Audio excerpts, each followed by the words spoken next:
Hey guys, good afternoon. Kyle here. Out for a little day hike and wanted to share my results from about a 1.5 year long test I've been doing with the material Cuben fiber. Cuben fiber is made out of Dyneema, which is a really strong synthetic material. There's a couple different types of Dyneema or Cuben fiber. There's some that's woven, there's some that's a composite with polyester, and then there's the most common type, typically referred to as Cuben fiber, which is a composite of Dyneema taken. They take the rope and they splay it out so it's really tiny little strands, and they kind of cross hatch it and put different layers on top of each other, and then they plate it with polyester film. And that's usually what you typically see made like for stuff sacks or for shelters or things of that nature. Some of the more advanced ultralight companies now are using woven Dyneema and things like that in their backpacks. So basically what you get is it almost feels like plastic-esque, super strong material. It was first kind of developed a lot of times for racing sailboats. So very strong, very lightweight. Some of the benefits of Cuben fiber are it has no stretch, it doesn't absorb water like steel nylon does, and it's translucent, which has its, and thinner weights, it's translucent so you can see through it, which is helpful for stuff sacks. It's kind of cool too when you have a shelter like that. The downsides are, first of all, price. It's very expensive. Typically steel nylon is about $10 a yard. This is closer to $30, $35 a yard depending on what weight and type you get. So it's 3 times as expensive. And when I was looking at trying to lighten my backpacking load through using Dyneema, there's a lack of information on the internet about how it held up over the long term. So I was curious. So what I did is I purchased a cheap, relatively cheap, I think this was like $10, stuff sack made by Z-Packs. This is a small stuff sack, about the size of 2 softballs, I'd say. And I wanted to see how would this hold up over the long term. So I've used this stuff sack now on every trip, every day trip, every expedition, long distance thing for about a 1.5 years now. Probably have 75, 80 days of use on it at least, I'd say. And it's now kind of starting to reach the end of its lifespan, so I wanted to see, kind of share my results. This is made out of the 0.51 ounce Cuben fiber, so it comes in different weights, and we'll take a look at some other sacks. It's sewn and it's taped. None of the stitching and none of the tape has started to fall apart.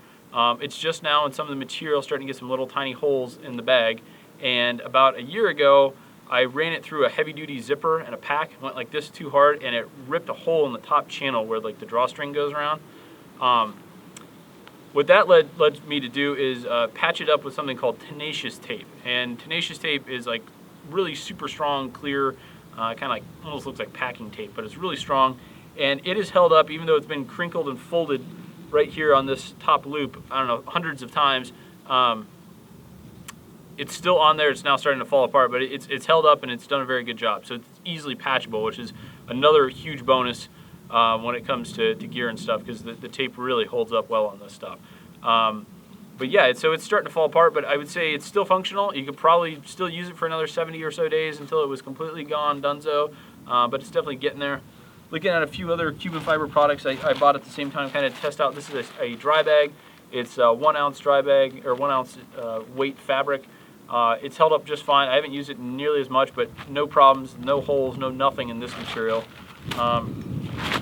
This is also by Z-Packs. This is their food bag. This is 1.43 ounce material, and it's significantly heavy duty. I mean, it's about 3 times the weight as that of the material of that smaller stuff sack. And this is no problems. This has been used on any overnighter as my food bag. It's been hoisted up into trees. It's been dropped out of trees when I'm doing bear bags. Poked into branches on pine trees and stuff, and there's no holes. I think there's some tree sap on it somewhere, but no holes, no problems, no stitching issues, no seam tape failure, and it's completely waterproof when it's rolled 2 or 3 times. I've had it in trees on horrendous downpours, no leakage, no problems whatsoever. It's just now starting to get a little tiny hole right here, just from like where you constantly fold it up. So very small little issue. I could probably back that with some Tenacious Tape, and it would be just fine for years to come. So the end result is it durable? And I would say yes. Is it more durable than steel nylon? Depending on, if you get it in a heavy enough weight, yes, it seems to hold up like this sack. I have had steel nylon stuff sacks just as long, and they're showing about even amount of wear. So I would say durability-wise, it's equal-ish just sil nylon, nothing major I can tell different. The real question then in my mind is it worth it? For my applications, I've come to the conclusion of no.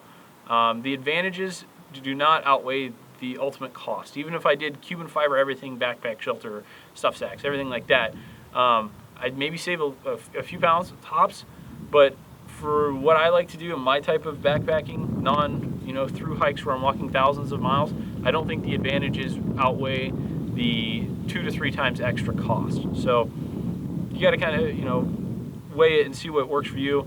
If you're going on a through hike, if you're doing some really high speed, long distance trip, sure, every ounce counts, take a look into it. For me, I think sil nylon offers enough durability, enough lightweight, enough everything that I need at a good cost. It's not the cheapest, but it's definitely not the most expensive. I definitely would revisit Cuben fiber if the cost came down 2 to 3 times. It came down to sil nylon levels.